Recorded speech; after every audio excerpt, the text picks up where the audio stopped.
గురుగారు రీసెంట్‌గా అఘోరి అని చెప్తూ మనకి కొన్ని మంత్స్‌గా ఆయన గురించి మనం వింటూనే ఉన్నాము. అవునమ్మా. రీసెంట్‌గా ఏంటి అంటే ఒక ఆడపిల్లని పెళ్లి చేసుకోవడం జరిగింది. అలా అంతకు ముందు కూడా ఇంకో 2 వివాహాలు జరిగినాయి. ఆయన చేతుల్లో 11 మంది బలయ్యారంటూ కూడా మనకి చాలా వరకు న్యూస్ అనేది వినిపిస్తుంది. అంటే దీనికి సంబంధించి ఒక్క హిందూ సంఘాలు కూడా రెస్పాండ్ అవ్వట్లేదు గురుగారు. అంటే అప్పట్లో నేను సనాతన ధర్మాన్ని కాపాడుతాను, హిందూ తత్వాన్ని కాపాడుతాను, ఆడవాళ్ళకి న్యాయం చేస్తాను అన్న వ్యక్తి ఈరోజు ఇట్లా బిహేవ్ చేయడం కరెక్ట్ అంటారా? అంటే ఒక అఘోరి అనుకోవచ్చా ఆయన అసలు? సాన్వి ఇక్కడ ఏంటంటే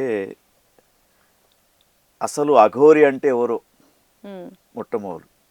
అఘోరి అంటే మనకు పురాణ గ్రంథాలు ఏం చెప్తున్నాయంటే శివుని యొక్క మరొక స్వరూపమే అఘోరి అని చెప్పబడుతున్నది. అవును. అయితే ఈ అఘోరి ఎప్పుడైతారు హ్మ్. అంటే ఇప్పుడు మనం మొన్న రీసెంట్గా ప్రయాగ కుంభమేళలు చూసామమ్మా. అవును. ఈ ప్రయాగ కుంభమేళలకు వచ్చినటువంటి అఘోరీలలో ఓ 50% ఒరిజినల్ అయితే 50% పేర్లు చెప్పుకొని పేర్లుంటారు. వచ్చినటువంటి వాళ్ళు. అవును. అయితే భారతీయ సనాతన సంప్రదాయంలో అఘోరీల యొక్క చరిత్ర మనం చూసినప్పుడు వీరు హిమాలయ ప్రాంతాలు, హ్మ్. ఎక్కడైతే ప్రశాంతంగా ఉన్నటువంటి ప్రాంతాలు, కాశీ క్షేత్రం అటువంటి ప్రాంతాలలో తపస్సు చేసుకుంటూ తర్వాత వీళ్ళు ఎట్లా ఉంటారంటే అసలు లౌకికమైనటువంటి జీవితాలకు సంబంధం ఉండదు వీళ్ళకు. హుహుహు. అసలు అఘోరి అంటే ఓకే. అంటే అది ఒక రకమైనటువంటి శివతత్వం అని కూడా చెప్తారు. అవును. కానీ ఎప్పుడైతే ఇప్పుడు మన ముఖ్యంగా అమ్మ ఇప్పుడు ఈ విశ్వావసునామ సంవత్సరం చాలా సంవత్సరాలలో ఈ మనకు ఏదైతే ఉందో కలియుగంలో ఇటువంటి అన్ని పైకి వస్తూ ఉంటాయి. ఓకే. అవును. ఎందుకంటే కలి ప్రభావం అనేది స్టార్ట్ అయినప్పుడు ఇప్పుడు అఘోరిగా ముఖ్యంగా ఆడ అఘోరి కదా. హ్మ్. అంటే ఒక మగవాడు ఆడవాళ్ళ మారి ఇప్పుడు ఆడ అఘోరిగా అది ట్రాన్స్జెండర్. అయితే ట్రాన్స్‌జెండర్. ఇక్కడ ఏంటంటే ఎప్పుడైతే అసలు ప్రకృతికి విరుద్ధం, అవును. ప్రకృతికి విరుద్ధమైనటువంటి దాంట్లో వెళ్ళినా కూడా సరే అదొక అఘోరి రూపాన్ని ధరించారు కాబట్టి హ్మ్. అది ఎట్లా ఉండాలి దానికి ఒక పద్ధతులు ఉన్నాయి. ఇప్పుడు ఎవరైతే అఘోరీలు ఉన్నారో అసలు ఈ అఘోరీలను మనకు చాలామంది ఏం చెప్తారంటే కొన్ని మఠాలకు సంబంధించినటువంటి గురువులు భారతదేశం యొక్క రక్షణ కోసం హ్మ్. అఘోరీలను ఏర్పాటు చేశారు. అవును. అందుకే చూడమ్మ మొన్న ప్రయాగకు వచ్చారు, తర్వాత ఎప్పుడు వెళ్ళారో ఎట్లా వెళ్ళారో మనకు తెలవదు. తెలియదు. అవునవును. అయితే వీళ్ళకు అదృశ్యమైనటువంటి శక్తులు కూడా వీళ్ళలో ఉంటాయి, అవును గురుగారు. ఒరిజినల్ అఘోరీలలో. అవును. కానీ ఈ చెప్పుకుంటున్నటువంటి అఘోరీలలో మాత్రం హ్మ్. ఇప్పుడు మీరు అంటున్నటువంటి అఘోరి, ఆ అఘోరి మనకు మన తెలంగాణ ప్రాంతంలో ఆంధ్ర ప్రాంతంలో ఒక వెహికల్లో తిరుగుతూ తిరుగుతూ అన్ని ఊర్లకు వెళ్ళడం, హ్మ్. కొన్ని దేవాలయాల్లో ఆమెకు వ్యతిరేకంగా కొన్ని దేవాలయాల దర్శనాలు కావడం కాకపోవడం ఇవన్నీ మనం న్యూస్లో చూసామమ్మా. అవును. అయితే ప్రస్తుతం ఆ అఘోరి చేసినటువంటి పని మాత్రం అది సమాజానికి సిగ్గుచేటు.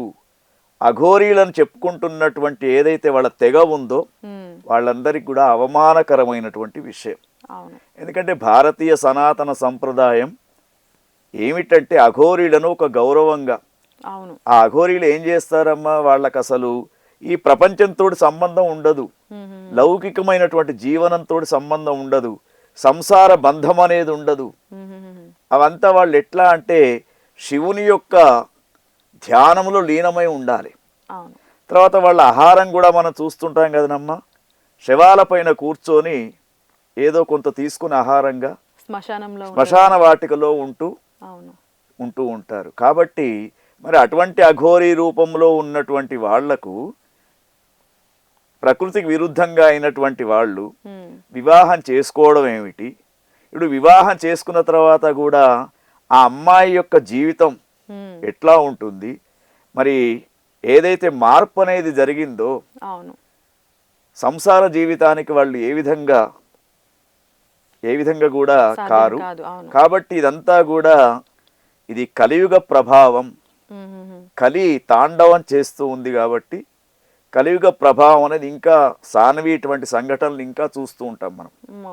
ఈ విశ్వావసునామ సంవత్సరంలో అనేకమైనటువంటి ఇటువంటి విషయాలు బయటకు వస్తూ ఉంటాయి. అయితే సభ్య సమాజంలో మాత్రం ఈ విషయం హర్షించదగ్గది కాదు. కాబట్టి మరి ఇప్పుడు మనం ఎవరిని కూడా, అందుకే మనకు విశ్వావసునామ సంవత్సరంలో కొన్ని విషయాలు కూడా చెప్పారు.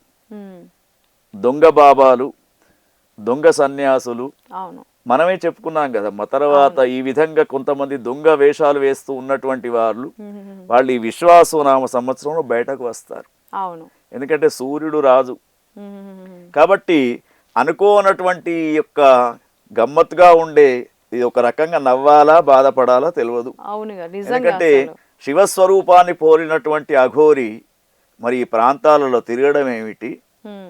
అసలు అఘోరీలు ఎప్పుడొస్తారు? భారతదేశం పైన వేరే దేశస్థులు కానీ అన్య మతస్థులు కానీ యుద్ధంకు వచ్చినప్పుడు అఘోరీలకు ఒక వీరుడు ఎంత పోట్లాడతాడో ఒక అఘోరి అట్లా పోట్లాడతాడు. అంత శక్తి, అంత ధైర్యం, వాళ్లకు కొన్ని రకాలైనటువంటి విద్యను నేర్పుతారు. కాబట్టి ఆ విషయం వాళ్ళు ముందుకు రావాలి. కానీ ఇదైతే మనం సభ్య సమాజంలో హర్షించదగ్గ విషయం కాదు. ఐఫోన్ పట్టుకొని లిప్స్టిక్ రాసుకొని విభూది రాసుకొని అంటే ఇదంతా మనం చూస్తూ ఉంటే తెలుస్తూ ఉందమ్మా. ఇక లేకుంటే కొంతమంది నమ్ముతారు, నమ్మకపోవడం ఎందుకంటే ఇది కలియుగం కాబట్టి, కలి ప్రవేశం అయింది కాబట్టి ఎప్పుడు ఏమి జరుగుతుందో మనకు తెలియదు. కానీ ఇటువంటి మోసపూరితమైనటువంటి వారిని నమ్మకండి అని మనం మన ప్రేక్షకులకు చెప్పుదాం. అవును గురుగారు. అలాగే ఆయన చాలా మంది దగ్గర పూజలు చేయిస్తా అని ఒక 10 లక్షల వరకు 15 లక్షల వరకు కూడా డబ్బులు తీసుకున్నారని కూడా విన్నాం గురుగారు. అంటే ప్రజలు కూడా అదే విధంగా నమ్ముతున్నారు వాళ్ళని కూడా. అయితే ఒకటి ఉంటుందమ్మా, వీళ్ళ దగ్గర చమత్కారమైనటువంటి విద్యలు ఉంటాయి సాన్వి. ఎట్లా అంటే ఇప్పుడు ఒక ఆమె ఏదో ఒక టెన్షన్ తోటి వచ్చి అడిగింది అనుకోండి, నాకు ఇట్లా పిల్లలు అయితలేరండి, నా భర్త నా మాట వింటలేడండి అంటే అక్కడిదక్కడనే వాళ్ళు ఏదో ఒకటి చమత్కారంగా కొన్ని బోన్స్ తోటి కూడా క్రియలు చేస్తూ ఉంటారు. అటువంటి చేసినప్పుడు వాటికి ఆకర్షితులవుతారు వీళ్ళు. ఆకర్షితులైనప్పుడు అక్కడ ఎన్ని రూపాయలు ఇచ్చామనేది కూడా వీళ్ళకి తెలియదు. కాబట్టి దాదాపు అటువంటివి జరుగుతూ ఉన్నాయి. ఎవరు నిజమైనటువంటి అఘోరి అంటే అవధూత ఎట్లా ఉంటాడో అఘోరి అట్లా ఉండాలి. అవధూత అంటే ఏమిటి? సర్వ పరిత్యాగి. అటువంటి వాళ్ళని అవధూత అంటారు. మరి ఈయన కూడా ఏమిటి? అసలు వాళ్ళు ఒక మత్తుదాగినటువంటి వాడు ఏ విధంగానైతే మన ఖ్యాలిలో ఉండడో, ఈ అఘోరీలు కూడా శివతత్వంలో అంత లీనమై ఉంటారు. ముఖ్యంగా జనసంచారం ఉన్నది అసలు వీళ్ళు తిరగరు. ఎందుకంటే వాళ్ళ దీక్షకు భంగం, వాళ్ళు చేసే కృత్యాలకు.